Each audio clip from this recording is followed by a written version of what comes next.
하나님은 다 아시지만 사랑은 끝나지 않았다라는 제목으로 하나님 말씀을 나누도록 하겠습니다. 영어권 우리 형제님들이 앉았는데 잘 못 알아들으면은 꼭 이어폰 꽂고서 들으시기 바랍니다. 한 해의 끝에 서면은 우리는 숫자를 셉니다. 날짜를 세고 또 나이를 세고 또 내가 잘한 것이 무엇인지, 특별히 또 좀 반성하는 못한 것이 좀 무엇인지 이런 것들을 우리가 좀 카운트를 합니다. 교회는 나오고 있지만 아직 갓난 아이의 믿음이거나 또 하나님의 구원을 체험하지 못한 사람은 이러한 질문도 고개를 듭니다. 하나님이 다 아신다면 왜 아직도 안 믿는 사람들이 있을까? 하나님을 안 믿는다고 해서 모두 지옥에 보낸다면은 과연 하나님은 사랑이실까? 또 복음을 들을 수 없는, 전혀 들을 수 없는 그러한 지역에 사는 사람들이 믿음이 없어서 영원한 지옥에 간다면은 과연 하나님은 공의로우신 분이신가? 우리 가족 중에 정말 좋은 분인데, 정말 착하게 살았는데 단지 끝내 믿지 않고 떠난 그 사람은 정말 영원한 지옥에 가는 걸까? 이러한 질문들이 고개를 듭니다. 이런 질문들은 저 자신도 스스로 가졌던 질문입니다. 어떤 것은 제가 아직 구원받지 못했을 때 누군가에게 전도를 받으면은 어렸을 때지만 뭔가 좀 반항적으로 던졌던 질문이고, 또 어떤 질문들은 제가 예수님을 믿고 거듭난 이후에 고등학생 때 그리고 대학생 때 거의 매일같이 제가 그 전도를 했었는데, 그렇게 전도하면서 받았던 질문들입니다. 그래서 어떠한 궁금증들이 있는지, 어떠한 질문들을 갖고 있는지 다 공통적이에요. 들어보니까 거의 다 똑같아요. 아무리 수많은 사람 제가 만나봤지만 다 똑같은 질문이에요. 그래서 저는 복음을 전할 목적으로 이런 질문들을 가지고 설교를 할 때가 종종 있습니다. 제가 앞에서 던진 그 질문들 중 아마 절반 정도는 제가 설교하면서 몇 번 말씀을 드린 적이 있을 것입니다. 사실은 이러한 질문은 너무 진지해서, 긍정적인 의미입니다. 너무 진지해서 나온 그러한 질문입니다. 성경은 이런 질문들을 금하지 않습니다. 오히려 우리를 이런 질문들을 가지고 하나님의 성품 앞으로 나아가게 합니다. 그래서 의문이 생기는 것 자체가 결코 잘못된 것이 아닙니다. 사실 이것은 영원한 삶과 관련된 것이기 때문에 대부분 아마도 이 자리에 있는 부분들이 이런 질문을, 똑같은 질문을 해본 적이 있을 것입니다. 물론 각자 살아가야 할 삶의 영역이 있죠. 매일의 현실이 있고 또 매일의 어떤 일상이 있기 때문에 항상 이런 시리어스한 그런 진지한 문제를 씨름하며 살아갈 수는 없죠. 사람이 참 약하고 또 얄팍한 것이 당장 내가 목이 너무 아프고 또 머리가 지끈지끈 아픈 그 감기에 걸리면은 그것을 낫고자 막 사방팔방 뛰어다니며 온갖 수단을 다 동원해서 애를 쓰면서도 하나님이 없기 때문에 고통만 영원히 있는 그 지옥에 대해서는 피부에 와닿지 않습니다. 당장 오늘 내가 사는 집에 그 지붕이 새는 것을 수리하는 것에 애를 쓰지, 내가 영원토록 거할 천국의 집에 거하는 것에 대해서는 수고하지 않습니다. 하나님께서 안식일을 기억하여 거룩하게 지키라고 이렇게 명령하신 그 이유 중에 하나가 바로 거기에 있다고 저는 생각합니다. 우리는 그렇게 얄팍하고 또 연약하기 때문에 규칙적으로 또 의무적으로 적어도 일주일에 한 번씩 우리가 모여서 선포되는 이 하나님의 말씀을 들어야 번쩍번쩍 좀 정신이 들고 또 받았던 은혜를 기억하고 새롭게 우리가 은혜를 또한 새롭게 하는 것입니다. 저는 그래서 오늘 이 말씀이 여러분 스스로를 준비시키는 시간이 되었으면 좋겠습니다. 왜냐하면은 그것은 목사에게만 명령한 것이 아니라 하나님을 믿는 모든 그리스도인에게 내리신 하나님의 명령이기 때문에 그렇습니다. 베드로전서 3장 15절은 이렇게 명령합니다. 너희 마음에 그리스도를 주로 삼아 너희 속에 있는 소망에 관한 이유를 묻는 자에게 대답할 것을 항상 예비하되 온유와 두려움으로 하고. 온유와 두려움으로 하고. 뭐라고 했습니까? 우리 속에 있는 소망에 관한 이유를 묻는 자에게는 대답할 것을 항상 준비하되 온유와 두려움으로 하라고 하셨습니다. 그래서 이거는 여러분 베드로전서 3장 15절 말씀 자체도 외워야 되지만 오늘 말씀의 전체 내용을 여러분이 잘 들어보고 여러분 것으로 만드는 것이 참 중요합니다. 유튜브로도 들어보시고 기억하시기 바랍니다. 제가 말씀을 이렇게 전하다 보면은 여러분이 말씀의 중반부에 이렇게 계속 듣다 보면은 오해할 수가 있어요. 그래서 오해하지 않도록 제가 먼저 서두 부분에서 결론적인 팩트를 먼저 말씀드리고 시작을 하도록 하겠습니다. 오직 예수 그리스도의 십자가의 복음을 믿을 때만 구원받을 수 있다는 것입니다. 오직 예수 그리스도의 십자가의 그 복음을 믿을 때만 구원받을 수 있다. 또한 어떤 지식으로도 어떠한 도덕적인 삶으로도 구원받을 수 없다. 이 두 가지 팩트를 여러분이 기억하셔야 됩니다. 자, 먼저 하나님은 이미 다 알고 계십니다. 뭡니까? 누가 구원받을지, 누가 구원받지 못할지. 하나님은 이걸 다 알고 계십니다. 그런데도 우리를 포기하지 않으십니다. 이게 무슨 말일까요? 성경은 분명히 말합니다. 하나님은 모든 것을 다 아십니다. 시편 100, 너무나 많지만 한 구절만 제가 뽑을게요. 시편 139편에서 다윗은 하나님이 말하기 전부터, 생각하기 전부터 이미 아신다고 말씀하십니다. 여기서 우리가 자주 오해하는 게 있습니다. 누가 구원받는지, 그리고 누가 구원받지 못하는지 아신다면은 그럼 이미 끝나버린 것 아닌가? 우리 이 삶은 무슨 의미가 있는가? 살아가는 것이. 또 무엇하러 이 구원의 복음을 굳이 우리에게 전파하게 하는 것인가? 다 아신다면. 이게 오해라는 것입니다. 성경이 말하는 이 하나님의 전지, omniscience, 이 하나님의 존재는 미리 정해놓고 그 정한 대로 자동으로 굴러가게 하는 그러한 지식이 아닙니다. 그렇게 오해하면 안 됩니다. 하나님은 우리가 어떤 선택을 할지 아시지만 그 선택을 대신하지 않으십니다.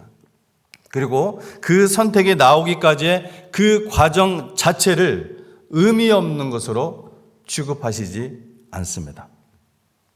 중요한 구분을 여러분 하셔야 돼요. 아신다는 거하고 조종하신다는 거. 이거는 전혀 다른 말입니다. 아신다는 거하고 조종하신다. 성경에서 하나님이 아신다라고 했을 때 이 안다, 히브리어는 야다인데요. 신약성경은 헬라어로, 그리고로 기록이 됐지만 바로 히브리인들이 기록을 했잖아요. 그러니까 히브리적 사고 방식을 가진 사람들이 성령의 감동으로 당시의 세계 공용어였던 그리고로 기록을 한 거예요. 즉 똑같은 알다, 야다라는 그러한 의미를 가지고 있는 그러한 사상을 가진 사람들이 기록을 한 거예요. 이 야다는 단순한 정보의 인지가 아닙니다. 단순한 정보 인지가 아니에요. 이것은 관계적인, 인격적인, 그리고 책임을 포함한 알미입니다. 이렇게 얘기하면 또 너무 딱딱하니까 대표적인 예를 한번 들어보면 알 수가 있습니다. 가장 대표적인 예가 창세기 4장 1절의 말씀입니다. 거기에 보면은 아담이 하와를 야다하매 하와가 잉태하였더라 이렇게 나옵니다. 자, 아까 야다가 무슨 뜻이라고 했어요? 알다라고 했죠. 알다. 자, 뭐라고요? 아담이 하와를 야다하매 하와가 잉태하였다. 야다. 그러니까 즉 직역을 하면은 아담이 하와를 알매 하와가 잉태하였다는 거예요. 근데 우리나라 성경은 뭐라고 되어 있냐면은 동침하매 이렇게 기록이 되어 있습니다. 그러니까 안다는 것은 다시 한번 말씀드리자면 단순한 정보 인지가 아니라 아주 깊은 관계적인 어떤 책임이 있는 인격적인 이런 알미라는 것입니다. 단순한 지식 전달이 아니고 어떤 그냥 관찰하는 것도 아니고 예측하는 것도 아니에요. 전인격적인 결합, 아주 친밀한 관계, 책임이 수반된 알미라는 것입니다. 우리는 굳이 이렇게 설명을 해야 되는데 유대인들은, 히브리인들은 이 말이 뭔지 알아요. 그래서 우리가 성경을 읽을 때 우리가 이러한 좀 제가 하기 싫어하지만 원어적인 것을 자꾸 여러분한테 전달하려고 하는 것입니다. 성경을 우리가 올바로 이야기해서. 그렇다면 하나님이 아신다는 말의 성경적인 의미를 하나님께 적용을 하면은 의미가 완전히 달라져요. 우리가 흔히 생각하는 오해는 이것입니다. 하나님은 누가 믿고 누가 안 믿을지 다 알고 계신다. 그러면 이미 결론은 정해진 거 아닌가? 자, 야다 관점에서의 성경적 이해는 하나님은 우리를 이미 관계 속에서 알고 계신다. 그래서 어떻게 한다는 거예요? 포기하지 않으시고 끝까지 부르신다는 거예요. 관계 속에서 알기 때문에. 이 관계를 여러분의 자식으로 생각하셔야 돼요. 여러분의 남편으로, 여러분의 아내로 아주란 친밀한 관계에 있는. 그래서 그냥 결론 정해졌기 때문에 손 터는 것이 아니라 끝까지 포기하지 않으시고 끝까지 부르신다는 거예요. 그래서 성경은 하나님이 아신다고 말할 때 항상 기다림, 호소, 권면, 탄식 이런 단어들과 함께 나오는 거예요. 만약 하나님의 그 전지가 모든 것을 아는 것이 이미 결과가 확정된 시나리오라면은 여러분 회개하라는 부르심, 오늘 믿으라라는 이 초청, 복음을 전하라 이 명령, 이게 모두 형식적인 뭐에 불과해요? 연극에 불과합니다.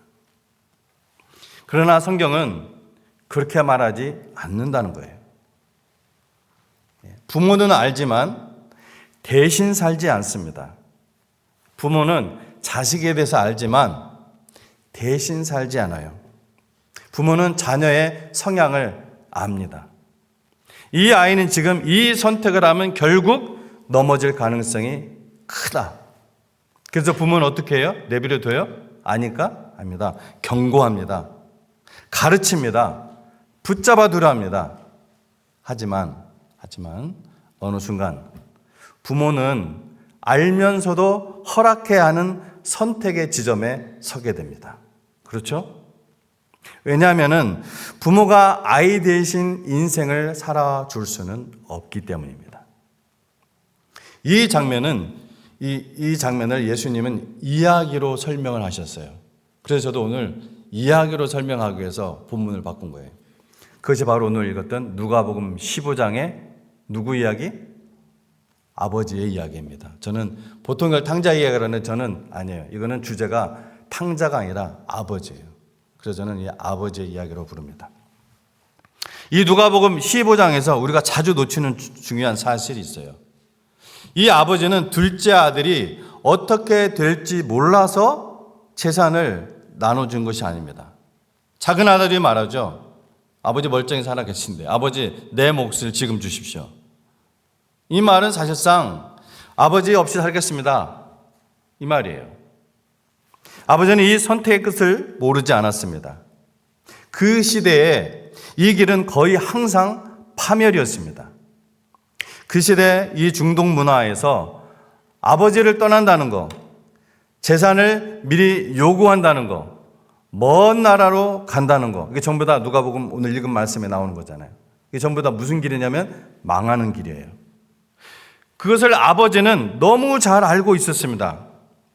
즉 이 아버지는 그냥 순진한 아버지도 아니고 무책임한 아버지도 아니라는 거예요. 다 알면서도 보내준 아버지입니다.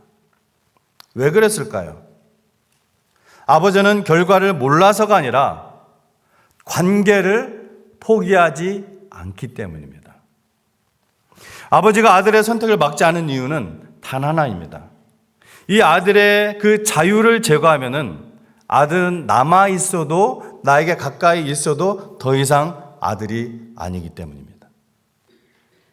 사랑은 강요로 유지되지 않기 때문입니다. 만약 아버지가 이렇게 말했다면 어떨까요? 너 망할 거 내가 아니까 너 못 나가. 결과를 내가 아는데 선택권은 너한테 없어. 그 순간 아들은 집에 남아 있어도 관계는 이미 끝난 아들이 됩니다. 그래서 아버지는 결과를 알면서도 더 중요한 관계를 끊지 않기 위해서 보내줍니다. 이 야다의 관점에서 다시 보면은 더 분명해집니다. 이 아버지는 그 아들의 미래를 정보로만 알고 있는 아버지가 아닙니다. AI가 아니에요. 컴퓨터가 아니에요. 그렇게 아는 게 아니에요. 그래서 이 아버지는 그 관계를 알기 때문에 집을 나간 뒤에도 매일 그 길을 바라보고 돌아올 그 가능성을 품고 마음을 닫지 않습니다. 이것이 성경적인 야다, 알미라는 거예요. 관계 안의 삶. 아버지는 어차피 쟤는 저를 해야 라고 결론 내리지 않습니다. 오히려 알기 때문에 기다리고, 알기 때문에 문을 열어두고, 알기 때문에 달려나갑니다. 이 아버지는 하나님 아버지에 대한 비유일 뿐이지 하나님은 아니죠. 하나님은 이 아들이 방황하다 돌아올 것을 알까요? 모를까요? 만약 하나님이라면 아시죠. 그러나 이 이야기 속의 아버지는 사실은 몰라요. 그런데 하나님, 예수님 뭘 얘기하려는 거예요? 아버지로서의 마음은 같다는 거예요. 똑같다는 거예요. 아들이 아버지 집으로 돌아오지 않았다면 관계 회복도 없이 그냥 망한 인생이겠죠. 그 돼지와 함께. 그리고 하나님은 그것도 다 알고 계시지만 어떻다는 거예요? 여전히 그 사람 아버지처럼 여전히 같은 마음으로 기다리신다는 것입니다. 그것이 야다예요. 그래서 기다림, 호소, 탄식 이런 관계 속에서 안다는 개념입니다. 자, 이 이야기 속에서 가장 복음적인 장면은 이것입니다. 이 아들은 회개를 다 완성한 뒤에 오지 않았습니다. 아버지는 설명을 다 듣고 그래? 하면서 안아준 것이 아닙니다. 뭐예요? 아직 말도 다 끝나기 전에 아버지가 먼저 달려가 그 관계를 회복합니다. 아직 거리가 먼데 아버지가 보고 달려가 안고 입을 맞추니, 아직 그 아들이 고백도 끝나지 않았고 또 그 아들의 자격도 증명되지 않았고 책임도 지지 않았습니다. 그런데 아버지는 어떻게 해요? 먼저 달려가 안아주십니다. 여러분, 이게 바로 이것이 복음입니다. 무슨 말이냐면은 회개가 은혜를 끌어낸 것이 아니라 이 은혜가 회개를 가능하게 한다는 거예요. 이 순서를 잊으시면 안 돼요. 여러분이 부모의 심정이 들어보면 이걸 알 수가 있습니다. 이것이 하나님 아버지의 마음입니다. 하나님, 우리가 어떻게 될지 아시지만 우리를 포기하시지 않습니다. 하나님은 결과를 모르셔서 기다리시는 게 아니라 관계를 원하시기 때문에 기다리십니다. 누가복음 15장의 아버지는 아들이 어떻게 될지 몰라서 보낸 아버지가 아닙니다. 다 알면서도 아들의 자유를 제거하지 않으신 아버지입니다. 왜냐하면 자유가 사라지면 그 관계도 사라지기 때문입니다. 또 하나, 하나님이 우리에게 자유를 주신 이유는 결과를 모르셔서가 아니라 아들로 남아있기를 원하시기 때문입니다. 제가 계속 아들 하니까 딸은 이렇게 생각하시는 분일지 모르겠는데 이 아들은 자녀 모두를 얘기하는 것입니다. 자, 근데 제가 33절까지 읽었잖아요. 큰아들 이야기까지 읽었잖아요. 자유를 사용하지 않은 또 다른 방식의 상실이 이 큰아들을 통해서 보기 때문에 그렇습니다. 이 비유는 그래서 작은 아들의 이야기로 끝나지 않습니다. 큰아들은 어디에 있었어요? 집에 있었어요. 겉으로 보면 문제가 있어요, 없어요? 문제가 없어 보입니다. 큰아들은 집을 떠난 적이 없어요. 큰아들은 적어도 성경을 볼 때 말썽을 부린 적이 없습니다. 그런데 아버지에게 이렇게 말합니다. 나는 여러 해를 섬겼거늘 아버지는 내게 염소 새끼라도 주신 적이 없습니다. 어떤 마음이 여러분 느껴지세요? 뭔가 좀 감정이 섞인 말이죠?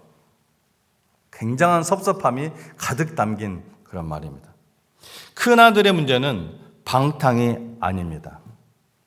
그것은 아들로 살지 않고 종으로 살았습니다. 아들로 살지 않고 종으로 살았어요.